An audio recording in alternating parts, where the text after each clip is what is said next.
by J.C. McRae. A production by Parahuman Audio. Performed by a cast of fans and volunteers. Please visit parahumanaudio.com to learn more. Thank you and enjoy.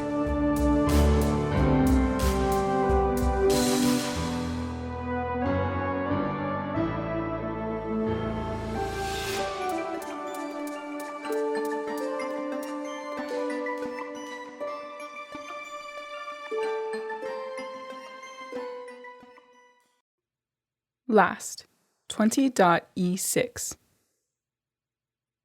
It's over for them, and they don't even realize it.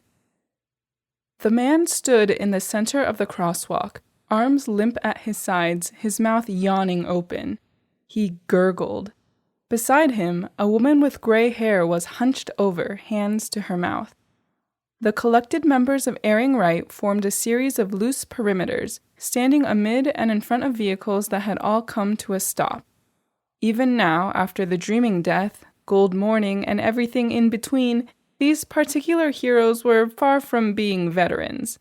They included retired heroes who had come out of retirement, rookies who hadn't wanted to sign on to anything big with big expectations, people who had drifted away from other teams, and those who didn't know what they wanted, except that they wanted safety in numbers.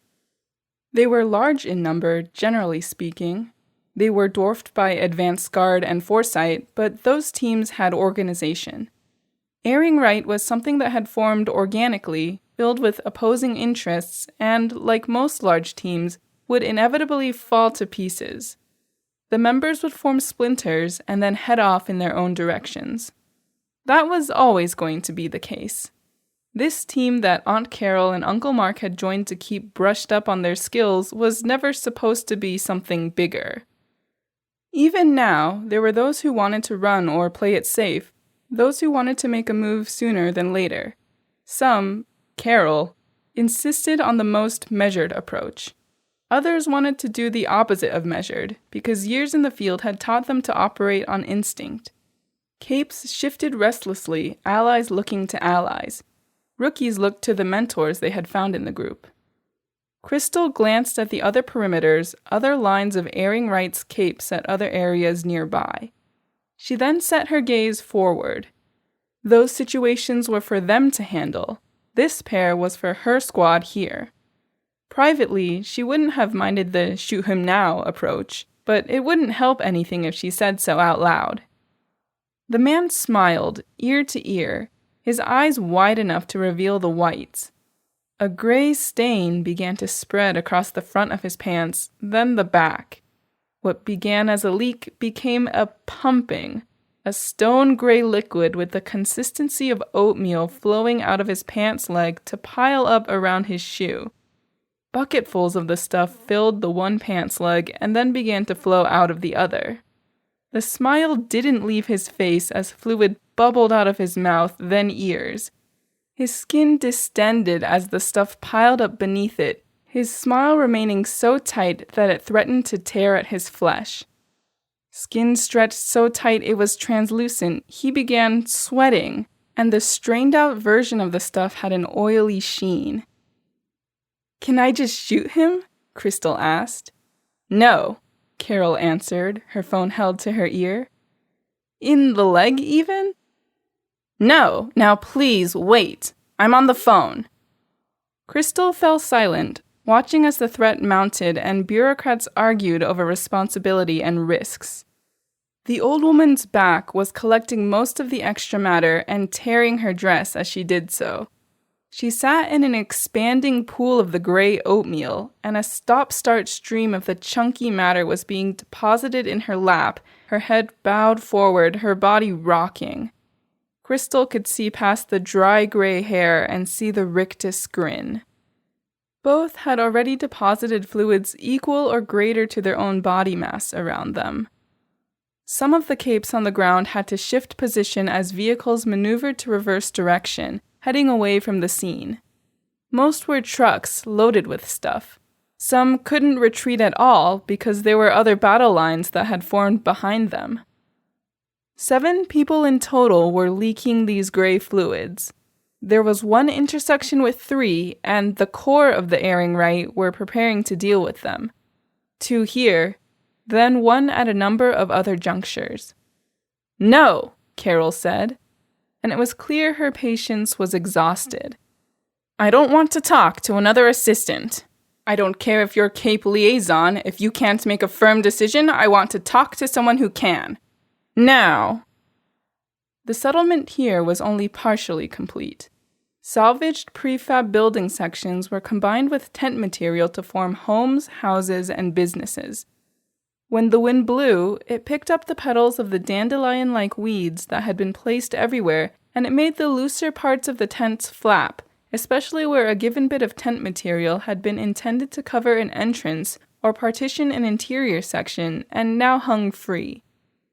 Buildings rippled with that wind, like they were so far from being solid that this patch of civilization was something that could blow away with one good gust of wind. One explosion. She could see it all playing out from above, her eye half-lidded, her body relaxed, her head primed for that moment she got the signal from Carol and the fight started. Her head was really all she needed to fight. If the fluids were put together with the original body mass of the man and the old woman, they were each triple the size they'd been, and the fluids showed no signs of stopping. The fluid that had settled for a while was changing in composition. Gray, it dried and it cracked, seams and wrinkles spreading across it. "Tom?" Carol asked. "Tom, yes. I won't mince words. If you take 5 more minutes, good people will be dead at the end of this. If you take 15, a lot of people and a lot of property will suffer for the delay. We'll fight defensively, protect what we can, and limit the damage, but we can't and won't take decisive action until we get the go-ahead." Bubbles rose to the surface of the gray oatmeal. They popped as they swelled to a certain size and left either toothy cavities or eyes where they'd been. "Because if we take action and someone gets hurt, your boss or someone close to him will start accusing us of violating promises and being barbaric. We'll answer with video evidence. Airing Right has cameras. We're recording every step of this. Full accountability, and that goes both ways, Tom." Crystal's mom, floating a bit above her, looked down, at the same time Crystal looked up. The man's stomach tore open, the gray stuff spilling out, foaming, and gushing from the intestines and organs that had torn apart. Blood and the red edges of torn flesh and internals mingled with the gray oatmeal. Teeth began to protrude from the edges of the wound, the portion of the midsection that was nearly torn in half becoming a mouth. Intestines joined with the gray oatmeal to form a tongue with flesh like an elephant's skin. It felt wrong, standing back and letting this happen. "Someone just died. One of the aggressors." Carol spoke into the phone, her tone dispassionate. "More are about to." It felt wrong, but the people had died the instant they'd been afflicted. There was no cure. "I'm not trying to force your hand in a moment of crisis," Carol said. "We reached out weeks ago about whether you would be open to intervention. There are records of this. There are records of this present moment, both on camera and recorded sound." Crystal dove as the man lurched, stubby, over-thick legs stomping, one arm serving as a third leg to give him balance, his mouth yawning open and the tongue extending. Her mother was right above her. "Don't attack," one of the other Airing Right members called out. Crystal rolled her eye a little and reached out to press a force field into existence. She likened it to drawing a line in the air with her finger, but the line was real and three-dimensional, and her finger wasn't. It got a little more wobbly in terms of raw durability as it got further from her, but she didn't need much. A sheet of translucent red to bar his way. He crashed into and through it, but his momentum was broken. Her mother swooped down and projected something denser, less translucent and dark at the edges. That darkness hadn't been there before. Before her mother died. The man pounded on the force field. Crystal placed another right in front of it for the added security. The old woman, hunched over, was gripping her forearms. Fingers bent, twisted, and then dug in, tearing at flesh. She broke her own bones, and the gray ship flowed through the open wounds as she pulled forearms away from elbows. The gray junk crawled through the stringy mess that extended from the two parts of the arm, inflating and extending it. She lurched to her feet, her legs bound up in a skirt of the mess, and when she let go of her forearms, the gray stuff was solid enough that they remained extended. "Brandish!" Someone from one of the other camps had run over. "Luck!" Carol shook her head. The cape remained where he was. There were sounds of distant chaos. Crystal focused on keeping her force field up. She could still hear Carol, who wasn't going out of her way to keep the conversation quiet. "That's your decision. We've covered our bases. You decide. Did you cover yours?" Crystal saw the old woman staggering toward a group of the rookies and took flight. She shot at the ground to get the woman's attention, a red-tinted beam flashing beside her. The woman lunged, hurling herself at the corner of a building, then using the strength of her elongated arms to hurl herself out in Crystal's direction. Spheres were a strong shape. There was no weak point at which the force field had more or less tension. The matrix was even. As the old woman collided with it, slamming a claw into it, Crystal could feel the force extend all the way around the bubble. Airborne attacks didn't tend to have a lot of oomph to them, even when the target was strong. Sparring with Victoria had taught her that. Heavy hits needed leverage, and this old woman that was caked in the gray stuff didn't know how to use hers.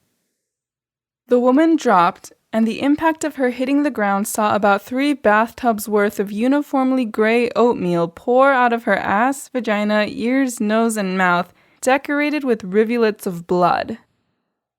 "We have permission," Carol called out. "We're good to go." Below, everyone jumped into action. The cape that had gone to Carol to ask was running back to his group, shouting. Mark threw one of his grenades at Carol, who took a casual step to the side, still within a foot of the glowing orb. "Laser Dream, Trin, Band, Longhorn, Vault!" Carol raised her voice. "The woman's yours!" She shifted to her ball form just in time for the blast behind her to go off. With the sidestep, she flew directly at the man with the giant mouth for a midsection. She exited her breaker state while still hurtling through the air, slashing out at him with a scythe of hard orange energy. Crystal was still blocking the old woman every time she took a step in one direction or another. She glanced at the squad she'd been assigned. Longhorn was ex-retired, and Bandit was someone he'd brought onto the team who was so new that there wasn't even dirt on her costume yet. "Come on!" Crystal hollered, in that authoritative voice she'd learned with the PRT-CJ. She started aiming lasers at the woman. The gray flesh was tough, closer to the consistency of steel or stone if she judged right. She'd got her guys' attention.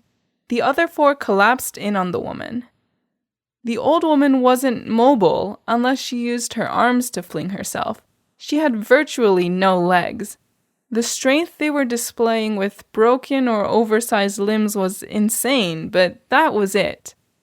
Accordingly, Crystal targeted the arms. When a hand met the ground, she blasted it.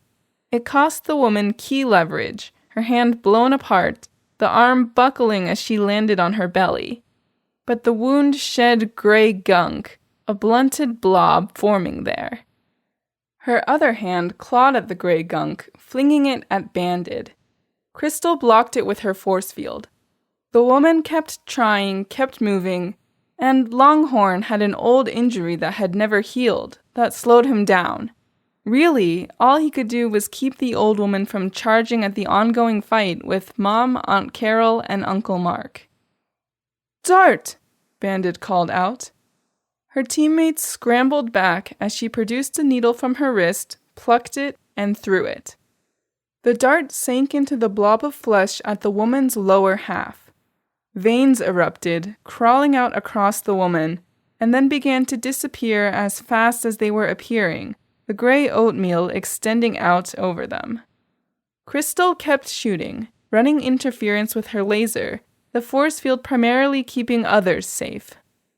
Bandit stood there, arm outstretched, looking very much like she wasn't present. "You don't have to," Crystal called out. "We've got them pinned. My family's finishing up the other." The man was using his tongue to hold Flashbang's arms. With the crap that had gathered at his upper body and collected at his legs, he was close to an hourglass in shape, with a 20-foot tongue lashing out of the middle.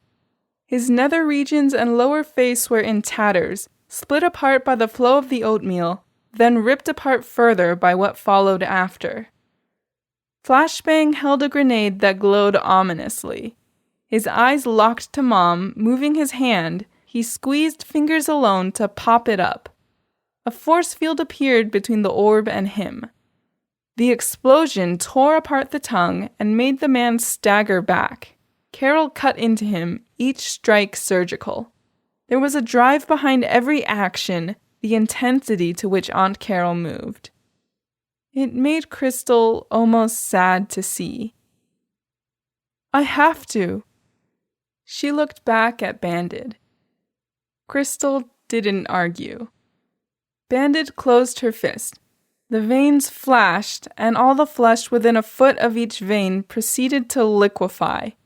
Gray and pink turned to dark water. The old woman collapsed into the muck, and the flesh that met that puddle began to dissolve too.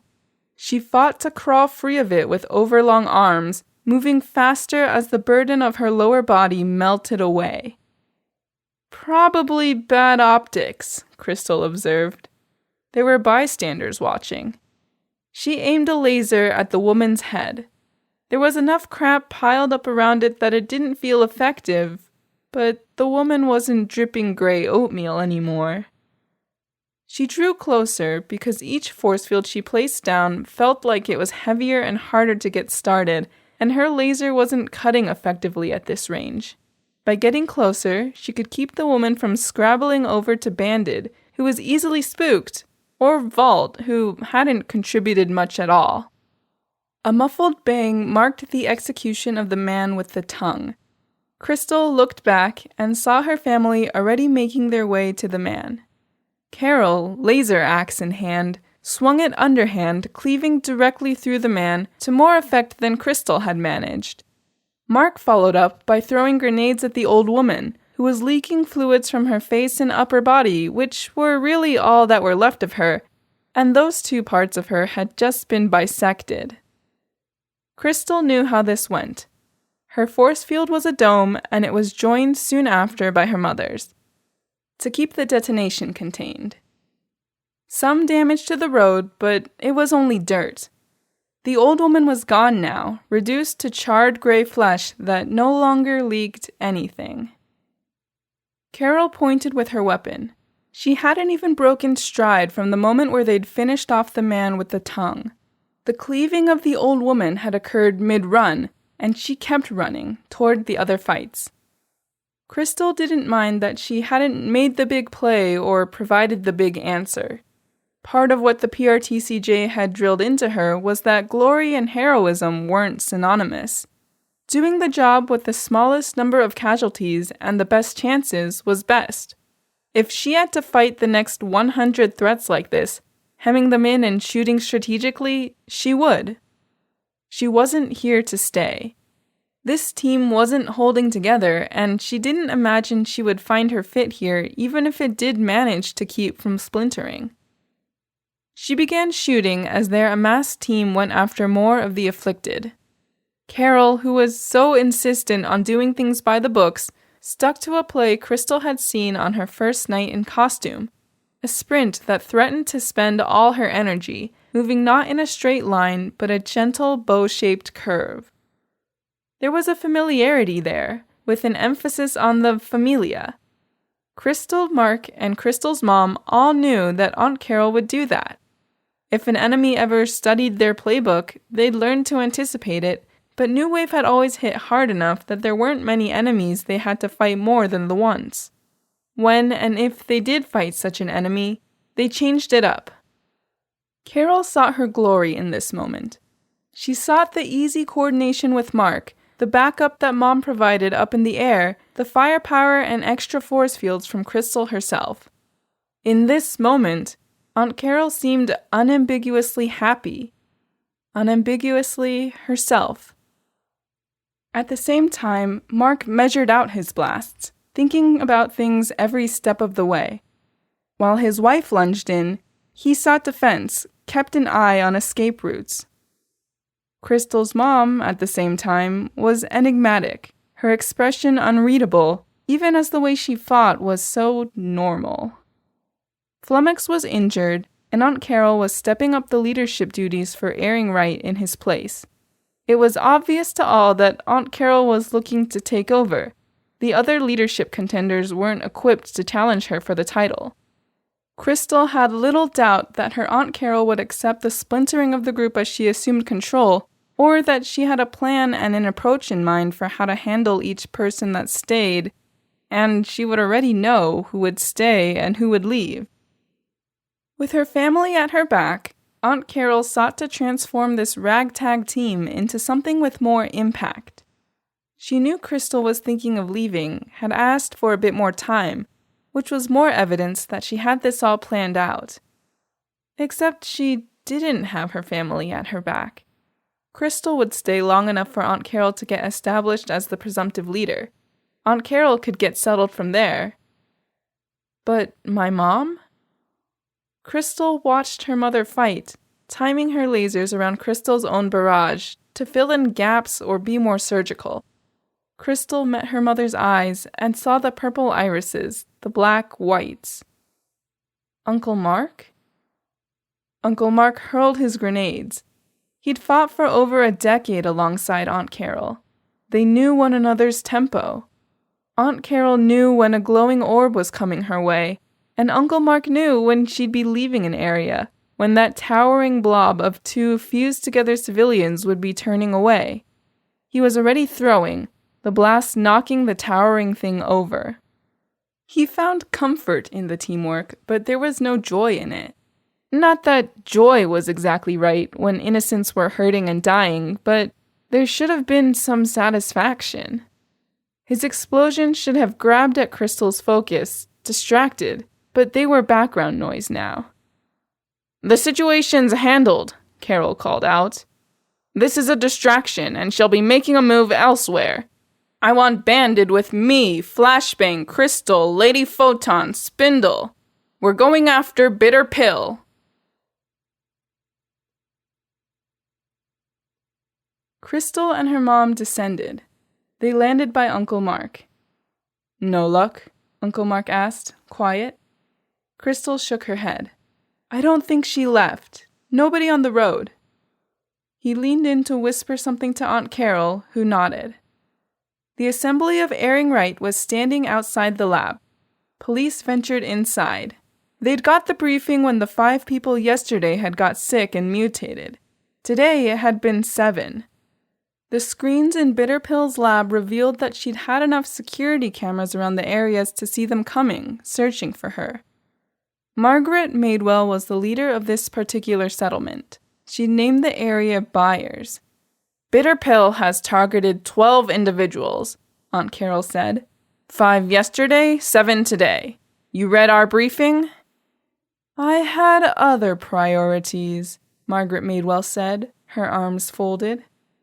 "Nanomachines pulled fats and proteins apart and reconstituted them into something far stronger and more extensive.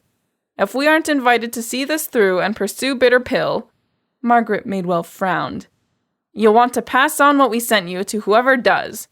Lancet is giving the police a tour right now, explaining the lab, what to watch out for, what to sequester. You'll want to pour concrete if you can." "We need the concrete we have." "Then hire capes to wipe the site," Uncle Mark said, more brusque than necessary. "We'll figure it out," Margaret Madewell said. Would you object to us preparing and mobilizing to go after Bitter Pill? She should still be around." The woman didn't flinch. "My officers think she left the area. You would be throwing your weight around for no benefit." "Our flyers did a sweep. There's no sight of her." "Our police did a sweep here. If you're saying they're wrong about this, you're calling them and the would-be witnesses liars." Aunt Carol paused, then composed herself. "We'll leave you contact information then. If you have any questions or want help, we'll provide it. I'll send it to you and your staff." "There's no need. She's gone. She has no reason to return." "She's a tinker. She'll want to reclaim what she left behind. She has a need for resources, and that's easiest to do in places she knows." "Noted," Margaret Madewell said.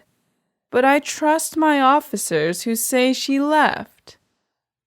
"Understood," Aunt Carol told her. "As to the last part of our deal?" "We made no deal." "Your aide agreed that you'd tell us a good place to get lunch when this was over." Carol's tone was light, easy, but her posture was rigid. This was a power play. "A joke, nothing more. We wish you safe travels on your way out." The stiff conversation was apparently over. Carol smiled and turned. She gestured, and slowly, the rest of Airing Right followed. The team had parked a collection of vehicles at one end of the town, but as they left the civilians behind and reached the cars and trucks, the team gathered together. "What happened?" Longhorn asked. "She's in league with Pill?" Spindle asked. "Anti-parahuman," Aunt Carol said. "The cameras we invested in are paying for themselves. She needed our help, but wanted to claim she didn't ask for it. When she was cornered, she let us make our move and take our win, but she doesn't want us sticking around to claim it." "The lunch?" Uncle Mark asked. "I thought it'd be points for us if we stuck around, invited people to eat with us, making ourselves seem more approachable." He nodded. "It's not worth the fight. She'll use her police and conscripted citizens to try to take on Bitter Pill. If we stay, we'll end up fighting Madewell every step of the way, and we'll be labeled tyrants." "There are people here who will get hurt." Orr spoke through his helmet, his voice muffled. "I told her I'd send our information to her and her aides. The aides can call us if they need us. That's all we can do, as frustrating as it is." Aunt Carol's words were so carefully chosen. The word frustrating, that she seemed to anticipate every question and have something prepared for it. "We'll debrief when we get back to Fairhope," Aunt Carol said. "We'll discuss with Flummox and figure out our next steps." That, too, was a carefully chosen statement. "I'm going to stop in the gas station," Crystal said. "I'm parched." A few people seemed interested in that. There were 20 of them present, and the group split apart, people going to cars to get things, to fix up gear, to go take a whiz in a ditch. Others went to the gas station. Crystal used flight to get there first, got a far too expensive bag of chips, a drink, and paid by the time the first people arrived. The weeds that were spread around the settlement were there by design, to get nitrogen into the earth and lay the groundwork for future plant growth. When the wind came in certain directions, the petals and dust flew off, stirring into the air. She found her Uncle Mark leaning against a fence. He'd brought his own water. Mom was airborne, and Aunt Carol was talking to her team. "Have you heard from Victoria?" he asked. "She hasn't answered many of my messages, and she's been quiet when she has." Something came up with Breakthrough. She's making a point of not getting entangled in it. She's taking a leave from work and flying out to talk to Capes about another project. "Ah, that'd explain it." "It kind of messed her up, but she'll be okay, I think." He nodded. "I keep expecting you to announce you're leaving," he said. "Do I look that restless?" "No. You seem comfortable wherever you are, but this doesn't feel like it's you." "Aunt Carol wants to lead. I thought I'd back her up until she's settled. He nodded slowly. What are you thinking? She prodded him. Is it a good thing if she succeeds? She's good at bringing out the best in others. She knows about presentation, the legal side of it, training. There's more to a team than that. There is, Crystal said. Some will stay, others will learn what they need to learn from her before going. But that wasn't what he was saying. She waited, letting him digest. He started. You keep saying she. Not you two, not you. It's her. Yeah. Being with her. It's nice. I love her. Yeah. But everything else falls by the wayside somehow. It's comfortable, I let my guard down, and I let others down. I wouldn't put it that way, Uncle Mark. On the battlefield, we cover one another's weaknesses. We have a rhythm, we can read each other's minds. I think I let myself believe that it's the same elsewhere. But it's not. I'm less off the battlefield. I know that. I break away, but I find reasons to go back. If I tell her I want to separate and focus on myself, focus on Victoria, on Amy, I worry I'll find more reasons to go back on it. Don't. It's not as simple as saying no. If you want to move on, then move on. Don't separate. Divorce. He reached out and created a glowing orb, then made it disappear. His hand clenched into a fist.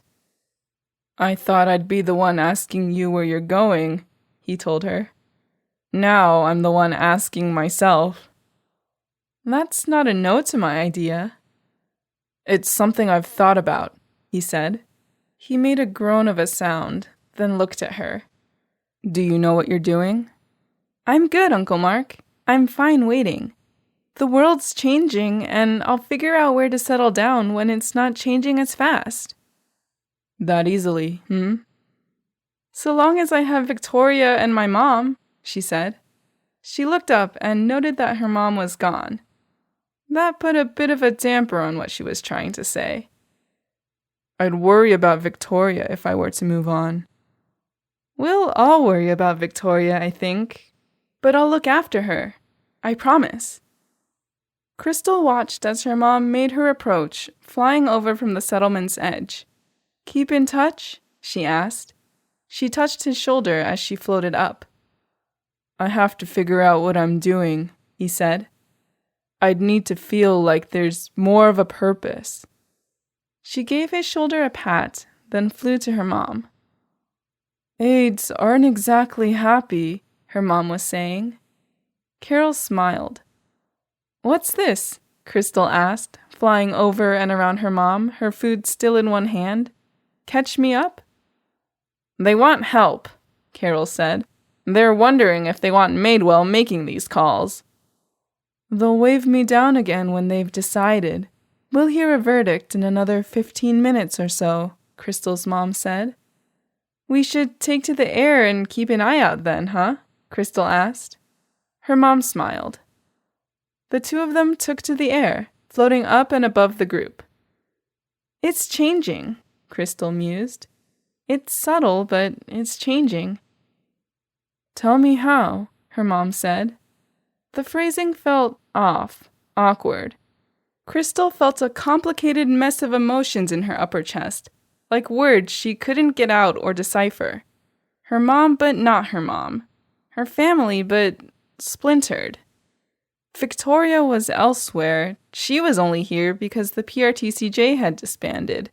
So long as she had family, like she'd told Uncle Mark, she was content. But family seemed so alien sometimes. So indecipherable. Before, it felt like 5% of the civilians out there were die-hard advocates for capes. 5 or 10 or 15% hated us, but couldn't do much about it. The rest were frustrated and helpless, just trying to survive. Her mother nodded. I don't feel comfortable around any of them. The advocates, the helpless, the ones that hate us. I kind of just left. A lot of capes did.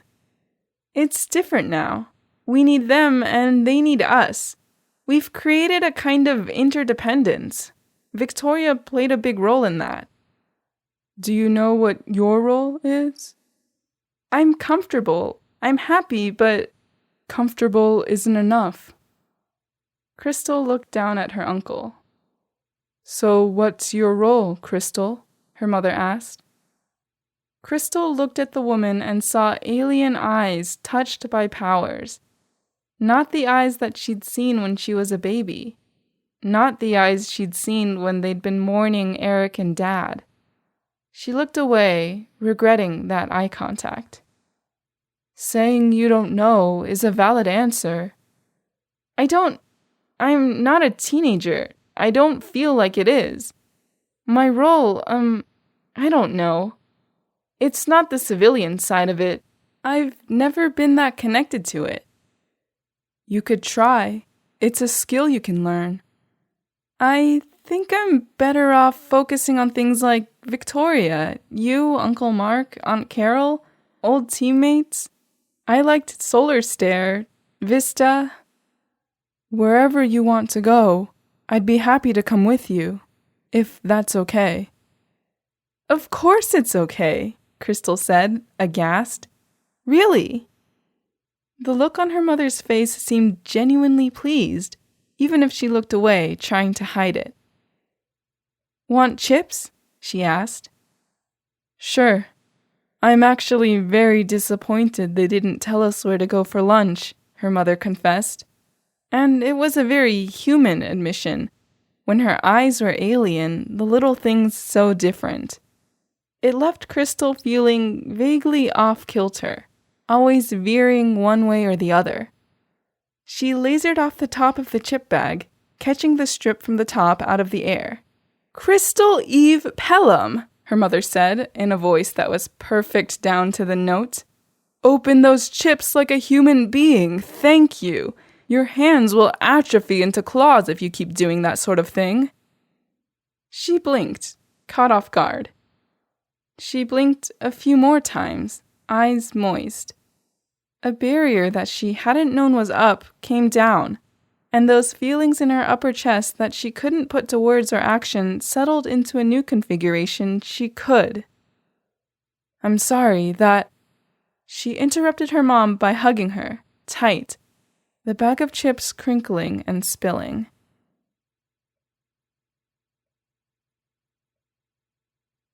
Hey, Crystal! Hey, Triple. Crystal greeted the girl with a wave. She was navigating the set of dormitory buildings not all that different from the settlement that was a world and 300 kilometers away. More solid, more condensed, and surrounded by ruins that were slowly getting sorted out. I wanted to ask, and this may be a dumb question, but can you make laser swords like your mom? No, Crystal said. Have you tried, or... I can't, no. The girls at BAT are recruiting, and I thought if you could call it a BAT. It'd fit the theme. Crystal shook her head. Darn. You guys have your whole dynamic. Afraid it's not me. Darn, I got my hopes up when I saw you and saw you didn't have a new costume. Some were saying you were very firmly, temporarily with the... Errant? Airing Right, a minor team my aunt and uncle joined before the whole Titan fiasco. Yeah, it's temporary, but I've got stuff to take care of. You all okay, not knowing where you're going to end up? I'm fine, but, I'm looking for someone. Triple Play pointed a leather-gloved hand down one of the little avenues between the dormitory buildings, all too narrow for a car to fit through. Thanks. See you around, I hope, the girl said, walking backwards. Crystal nodded. Triple Play jogged a few steps and threw her arm around a teammate who looked as villainous as Triple Play looked innocent. Nailbat carried a bat as long as she was tall, with spikes through it. Little bat wings let her fly in short spurts, evading Triple's affections. Cute, but not for me. This wasn't a vacation spot, but it was far enough from everything that the atmosphere was relaxed. There were no imminent threats, few nearby villains. Capes were getting their feet under them, and teams were figuring out how to restructure, leaders figuring out how to lead. Frankly, it was a pain in the ass to get out this far from the heart of Gimmel's resettlement, but it was fine. She flew over an area of cracked ground she would have had to detour around and looked around until she saw a balcony where a white costume with a red caduceus was pinned to the railing. She found Amy on the roof, alone. Amy looked at her, then looked around. "Just me." "Anyone hurt?" Amy asked. She had a cup of tea still steaming, resting on the arm of a padded chair that looked like it belonged indoors, salvaged from the ruins. "Nobody's hurt. Your mom is recovering okay, taking over a team for herself. I think she likes the return to the old days." "Then why the visit?" Amy asked. "Because I've decided part of what I'm doing is taking care of people. Because family's important to me, and you don't see me as family, do you?" "Victoria's family. If I keep tabs on you, then she doesn't have to." Amy frowned. She'd been in the sun a fair bit recently, and it brought out her freckles, dark against brown skin. Her hair was loose and shaggy. She was thin, but most people were after the winter. The chips Crystal had spilled earlier in the day had been a luxury good. Looking at Amy more intently, she wondered if that was the entirety of it. "Are you taking care of yourself?" "Surviving, going to therapy. I spend a whole day traveling, stay overnight, buy things they need here, and spend a whole day traveling back. Every week.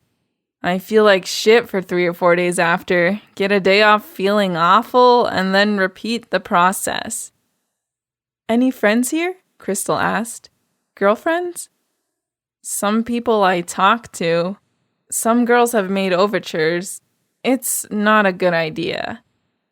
Crystal studied the girl, who didn't seem willing to look at her. There had been a time, a little more than a decade ago, that they'd all gone to the park together, sat on seesaws, played on swings. "Where are my manners?" Amy asked, her tone entirely wrong for the question. "Do you want tea?" "Sure, thank you." Amy nodded, rising from her seat, and got the kettle that was set above a little fire on the rooftop, bounded on 3 sides by brick, a metal grill over the top for the kettle to rest on. "Any word from your dad?" Crystal asked. "Marquis or Mark?" "Marquis." "No. He's picked up the villain thing again. He's gathering people around him, pretty women, naive villain boys who look up to him. I haven't heard from Mark either. He's there for you if you want it." Amy made a face. She poured a mug of tea, then carried it over. Crystal was careful as she accepted it. She wanted to grip the mug, but the mug itself was hot, and her instincts made her shy of touching Amy's hand with the one finger she'd replaced that wasn't tattooed. She created a force field table instead, aware her mother would wag a finger at her. She smiled a bit at that thought.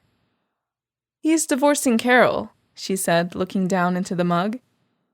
"Good," Amy said, perfunctory. She settled back into the chair. "Just like that. Your parents, and—" "It's good," Amy said, and it sounded like she was putting effort into being genuine, into emoting. "She's not good for him. He's not good for her. I'm not good for Victoria. It's a mess. We're a broken family." The words were so bitter. "Whenever I'm with Carol and Mark, it's hard to think," Crystal said. "There are dynamics, there's things left unsaid. It's heavy. I feel like I'm always waiting for the other shoe to drop. My life from age 6 to 17, pretty much." "Yeah," Crystal said. She wasn't sure how to sustain this conversation. They drank tea for a minute. I spend half a day talking about myself during those therapy sessions once a week. I'm tired of discussing me. What are you up to? Not much. Helping Aunt Carol with her team, then moving on. Checking on people, spending time with my mom. We got an apartment together in this building without stairs or an elevator. It's awesome and awful in equal measure. Who wants to live with their mom at my age? Any upcoming events? Amy asked. I was wondering if you'd bring up the party for Vista, Amy said, not making eye contact. Old Brockton Bay people, breakthrough, associated friends. Heard about that, huh? It's mostly capes here. Word gets around. I guess I don't get an invite. Unless that's why you're here? Crystal opened her mouth, trying to find words. I know I don't get an invite. I'm well aware, Amy said. Yeah. Whenever I get a drive into Gimel proper, I worry I'm going to run into Victoria. I look over my shoulder, and I worry I'm going to be my worst possible self again. Or she'll make true on her promise to try to drop something on me again, like she did while fighting the Simurgh, or someone she's told about me will assume I'm a monster when I'm just an idiot who's done something monstrous. She's spent a lot of time looking over her shoulder too, Ames. Amy nodded, staring at the ground. She took a drink from her mug and found it empty. She set it down with more force than necessary. Crystal broke the silence, venturing, "If you want pity, I don't know if I can spare it. You're not the victim here, Amy." I have to catch myself when I start thinking that I'm working hard, I'm making sacrifices, I'm spending days getting to and from therapy while living far enough away from everything because Gimel's small right now, you know? There aren't that many settlements. It's easy to run into people when it's mostly just the Capes and a couple 100,000 relatives and friends sticking around. I respect the effort, Crystal said. I do mean that. She'd be relieved to know you were taking those steps to stay out of her way. She would be? Not will be? She'd be bothered if I told her we met. She's told me she doesn't want to know. Amy nodded, expression sullen. Her fingers ran over her tattoos. I want to do the hospital thing again, but I think I've burned that bridge. I'm stable, I've practiced on hurt animals, but I can't go to where patients are. She huffed out a laugh. What? Crystal asked. The way Victoria's been getting hurt, it's inevitable I'd bump into her at a hospital. No injuries recently, Crystal said. No? Amy asked. She looked up to meet Crystal's eye. I'm not expanding on that. I'd hope you'd get the okay from your therapist before doing anything. I would. Covered that before the animal healing. Good, Crystal said. Amy nodded. The silence stretched between them. As it did, Amy seemed to draw into herself, fraction by fraction. Abruptly, Amy stood up, rubbing at her collar. Looking up at you is giving me a crick in the neck. If you came to check on me, you've done your duty. I'm sticking with it, I'm staying out of her way, as much as that leaves me cornered, nowhere to go.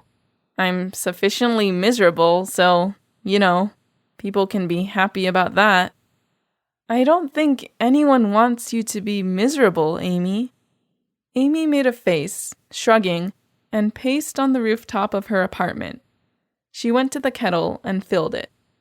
Crystal remained where she was, sipping at her tea. There were leaves in the bottom of the mug, so she had to be careful she didn't drink them. You can go, I said. Crystal put the mug down. Uncle Mark isn't sure where he wants to end up either. Uh-huh, Amy said. She looked annoyed at this point. I told him he should move on, that he needs to break the cycle. He does care about you, and he's not the worst parent ever when he's separate from Carol. It didn't suck in those years before the barbecue. What if you left? Catch a flight, cross the ocean. There's a hospital there, there's a settlement. Would I be going there as a healer or a patient? Amy asked, her smile wry. But Amy's eyes were open wider. She was making eye contact, her gaze searching Crystal's face. Crystal shrugged. Both. Neither. But you and Victoria wouldn't be looking over your shoulders. It would be a clean break. Away from her, away from Marquis, away from people you knew in the birdcage. I don't think I get a break like that. You don't get a break, no, but you can move on. Not like you did with Shin, not diving into being your power and just your power. Being Amy. Or Amelia, or... Amy, Amy said, quiet. She picked up the kettle and then set it back down. Think about it. I am. I mean, over days. There's no rush. If I wait, I'll talk myself out of it. I'm really good at deluding myself. So I'm going to say yes, if my therapist says yes. I think he might, Crystal said, provided there's someone available on the other side of the ocean. And I think she will say yes. So maybe you could pass that on to Victoria. Let her know she doesn't have to watch her back anymore, because I've had a taste of it now, and it sucks. I'll break the non-disclosure rule for her in that event so I can tell her, Crystal promised Amy. In a firmer voice, she added, once it's done. Amy nodded, head bobbing, messy curls bouncing. She pushed them out of her face and paused to look at her hand, as if she were surprised to see the tattoos there. There was emotion in that look. Tentatively, Crystal reached out and put a hand on Amy's shoulder. She could feel the warmth of Amy's skin. It felt dangerous, intimidating, but she believed Amy in this. This is good, and I'll be in touch. Cool, Amy said, absently. The girl looked out over the horizon, eastwards. It was clear she was already thinking about possibilities, about taking steps. Withdrawing her hand, Crystal backed away a step and then took flight, back to Mom and to discuss things with Uncle Mark.